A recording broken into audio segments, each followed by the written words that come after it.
அனைவருக்கும் வணக்கம். இப்போ நம்ம எங்கே இருக்கிறோம் அப்படின்னா சமணர்கள் படுகை அறை அப்படின்னு சொல்கிறாங்க. சமணர்கள் இந்த இடத்துல நிறைய இடத்துல வாழ்ந்துருக்குறாங்க. வாழ்ந்தவங்க என்ன பண்ணுறாங்க, எப்போவுமே பெரும்பாலும் சமணர்கள் ஊருக்கு வெளியில் இருக்கக்கூடிய இடங்களில் தான் அவங்க வாழ்ந்துட்டு இருந்தாங்க. அவங்க சாப்பாட்டுக்கும் இது மற்ற பிற விஷயங்களுக்காக மட்டும்தான் ஊருக்குள்ளேயே வருவாங்க. ஸோ சமணர்கள் ஒவ்வொரு மலைகளிலும் நீர்நிலைகள் இருக்கக்கூடிய இடங்களிலும் தான் அவங்க மனிதர்களிலிருந்து பிரிந்து தனிப்பட்ட முறையில் வாழ்ந்தாங்க. ஏன் வாழ்ந்தாங்க அப்படின்னா, மனுஷங்க பாவிகள் அப்படின்னு அவங்க நினைக்கிறாங்க.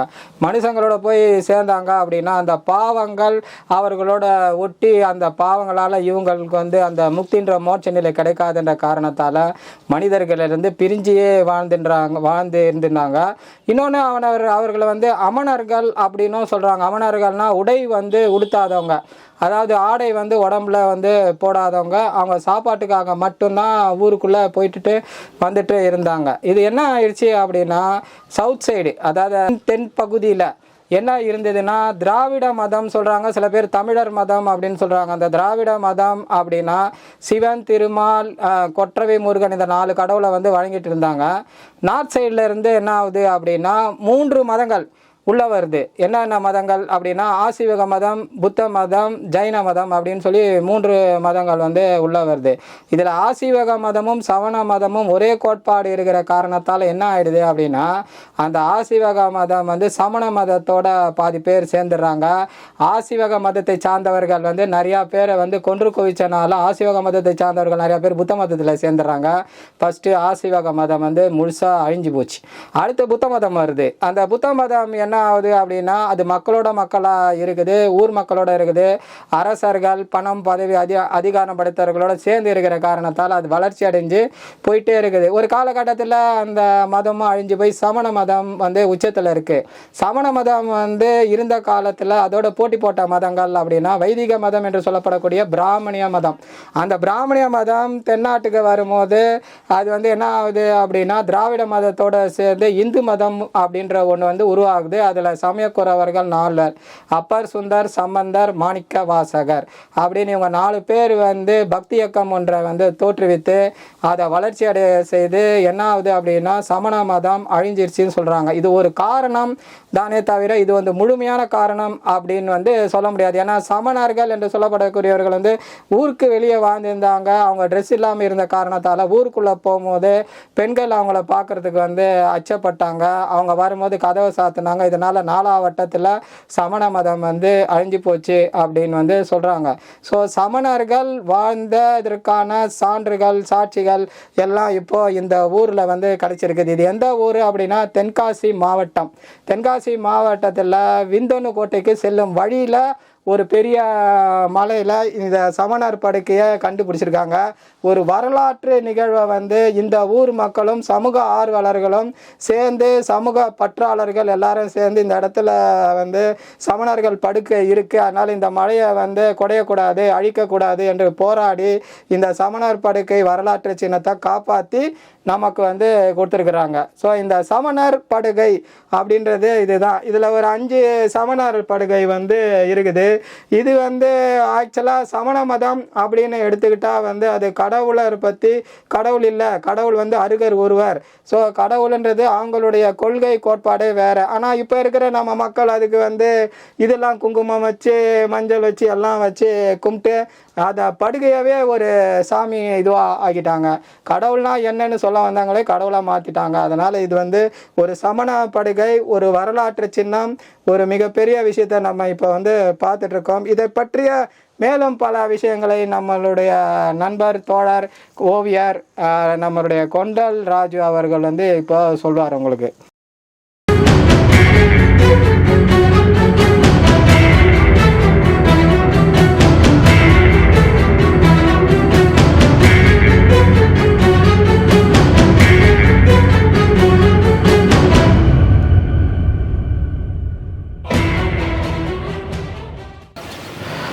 எல்லோருக்கும் வணக்கம்.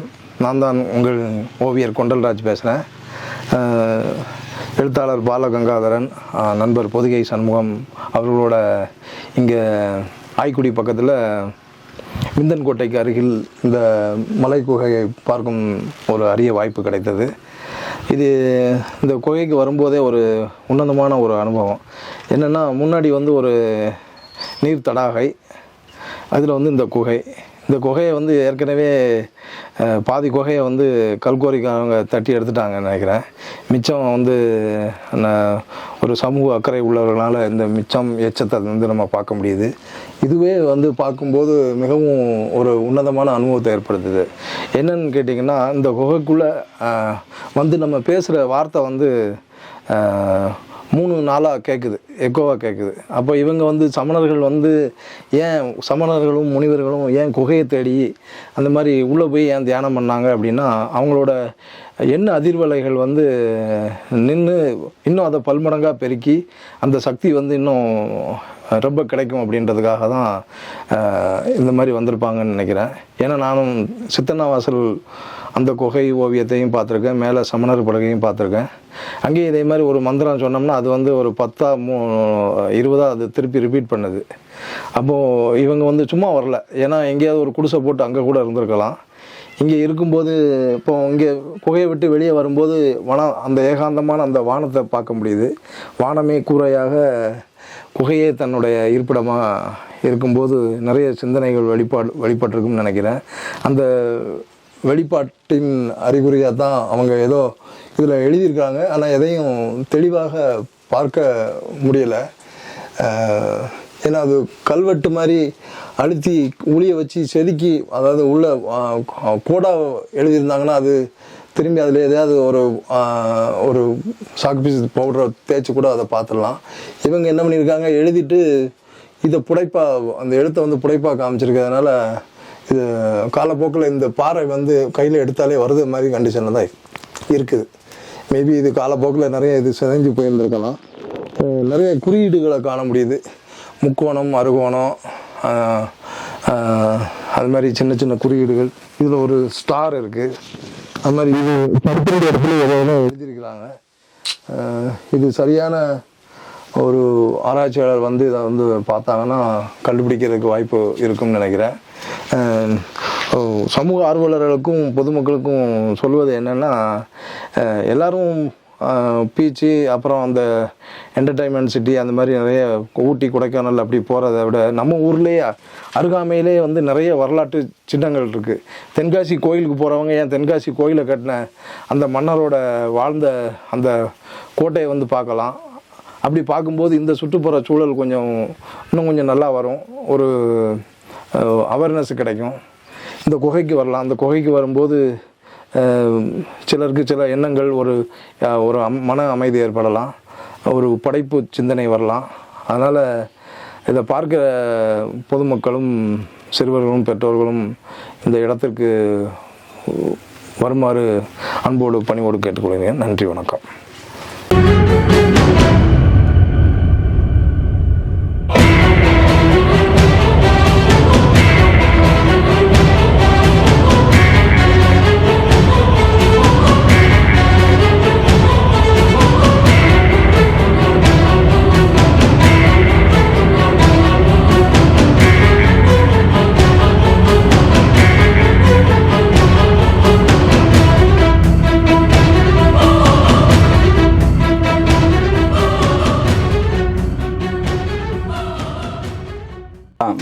சமண இதில் ஒரே ஒரு விஷயம் மட்டும் நம்ம தெரிஞ்சுக்கணும். சமண மதத்தில் மொத்தம் 24 தீர்த்தங்கரர்கள் வந்து இருக்கிறாங்க. முதல் தீர்த்தங்கரர் அப்படின்னா ரிஷபதேவர், அவர் தான் வந்து சமண மதத்தை தோற்றுவித்தவர் அப்படின்னு சொல்கிறாங்க. 23வது தீர்த்தங்கரர் வந்து பார்சுவநாதர், 24 தீர்த்தங்கரர் வந்து மகாவீரர். ஆனால் சில பேர் என்ன சொல்கிறாங்க, மகாவீரர் தான் அதை தோற்றுவிச்சார் அப்படின்ட்டு. ஆனால் 24 தீர்த்தங்கரரில் 22 தீர்த்தங்கரர்களை நம்ம பார்த்தா உயரம், எடை, கால அளவு எல்லாமே வந்து கற்பனைக்கு எட்டாத அளவில் வந்து இருக்கிற காரணத்தால் அந்த 22 தீர்த்தங்கரர்கள் வந்து மனிதர்களாக வாழ்ந்திருக்க வாய்ப்பு இல்லை அப்படின்னு வந்து சொல்கிறாங்க. பொதுவாகவே வரலாற்று ஆசிரியர்கள் என்ன சொல்கிறாங்க அப்படின்னா, 23வது தீர்த்தங்கரர் பார்சுவநாதர் தான் அதை தோற்றுவித்தார், மகாவீரர் வந்து அதை வழிநடத்தினார் அப்படின்னு வந்து சொல்கிறாங்க. சமண மதத்துடைய முக்கியமான கோட்பாடு என்ன அவனா, அவங்க வந்து கடவுள் வந்து இல்லை என்ற கோட்பாடும் ஞானம், சமாதி, முக்தி என்ற நிலையிலேருந்து வீடு பேறு, அதாவது மோட்சம், வீடு பேரு, நிர்வாணம் என்ற நிலையை அடைந்து முக்தி என்ற நிலையை அடைவதற்கு தான் அவங்க போயிட்டு இருந்தாங்க. இன்னொன்று வந்து அதில் அவங்க எல்லாருமே வந்து உடை உடுத்தாம இருந்த காரணத்தால் அவங்க ஊருக்குள்ளே போகும்போது பெண்கள் அவங்கள பார்த்து பயந்தாங்க. அவங்க சாப்பாட்டுக்காக தான் ஊருக்குள்ளே போவாங்க.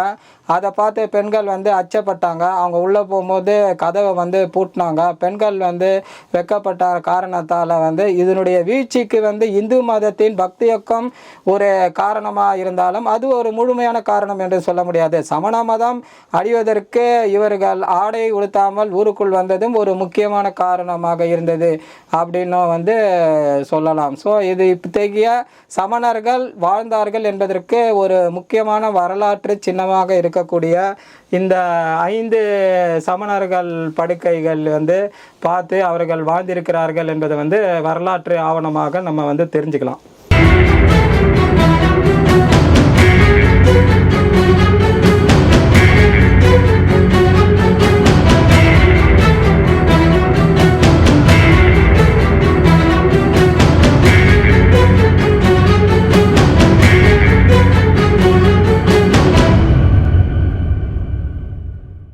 இப்போ நம்ம வந்து 5 சமணர் படுகை பார்த்தோம்.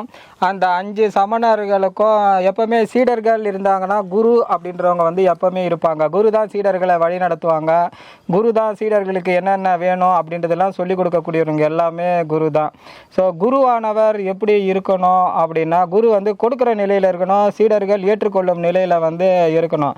அதாவது குருவுக்கும் சீடருக்கும் ஒத்த அதிர்வுன்னு சொல்லுவாங்க. ஒட்ட ஏற்றுக்கொள்ளுதல், கொடுத்தல், இது ரெண்டும் இருந்தால் தான் குரு சீடருக்கு உறவில் வந்து என்னென்ன நடக்குது, என்னென்ன விஷயங்கள் நடக்குது அப்படின்னு தெரியும். உயிர் தொடர்பு இருக்கும். ஸோ எல்லா இடத்துலையும் பார்த்தோம் அப்படின்னா சமணர்கள் எடுத்தாலும் சரி, புத்தர்கள் எடுத்தாலும் சரி, இந்து மதம் என்று எடுத்துக்கொண்டாலும் சரி, எந்த ஒரு விஷயத்தை எடுத்துக்கொண்டாலும் சரி, குரு சீடர்கள் அப்படின்றது எல்லா காலத்திலையும், எல்லா வரலாற்று காலத்திலையும், எல்லா இதுலேயும் இருந்திருக்காங்க. ஸோ இப்போ பார்த்தோம் அப்படின்னா 5 சமணர் படுக்கைகள் பார்த்தோம். அந்த 5 சமணர் படுக்கைகள் வந்து எப்படி இருக்குதோ அதே மாதிரி இங்கே ஒரே ஒரு சமணர் படுகை வந்து இருக்குது. இந்த படுகை தான் என்ன சொல்கிறாங்க அப்படின்னா குரு உடைய சமணர் படுகை. இங்கே தான் குரு வந்து இருக்கார். அந்த சீடர்கள் ஆகிய 5 சமணர்கள் வந்து அங்கே இருக்காங்க. ஸோ குருவுடைய சமணர் படுகை இங்கே இருக்குது. ஒரு குருவுடைய, இவருடைய 5 சீடர்களுடைய சமணர் படுகை வந்து அந்த இடத்துல இருக்குது. ஸோ குரு சீடர்கள் வந்து ஒருவருக்கொருவர் ஒத்து உதவி வாழ்ந்து இருந்திருக்காங்க. குரு வந்து அறிவுரை சொல்கிற இடத்துலையும் கொடுக்கக்கூடிய நிலையிலும் இருந்திருக்காரு.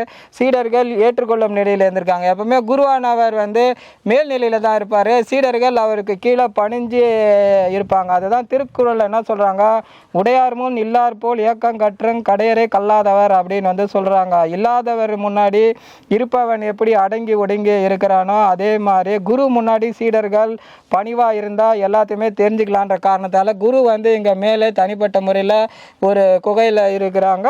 சீடர்கள் வந்து கீழே தனிப்பட்ட முறையில் 5 சமணர் படுக்கைகள் இருக்குது. ஸோ ஒரு வரலாற்று சிறப்பு மிக்க அந்த சமணர் படுக்கைகள் இப்போ பார்த்தோம். இந்த சமணர் படுக்கைகளை காப்பாற்றி கொடுத்த இந்த ஊர் மக்களுக்கும், சமூக ஆர்வலர்களுக்கும், சமூக பற்றாளர்களுக்கும், சமூக சேவர்களுக்கும் நம்முடைய இன்ஃபினிட் டிவி சார்பாக நன்றியினை தெரிவித்துக் கொள்கிறோம்.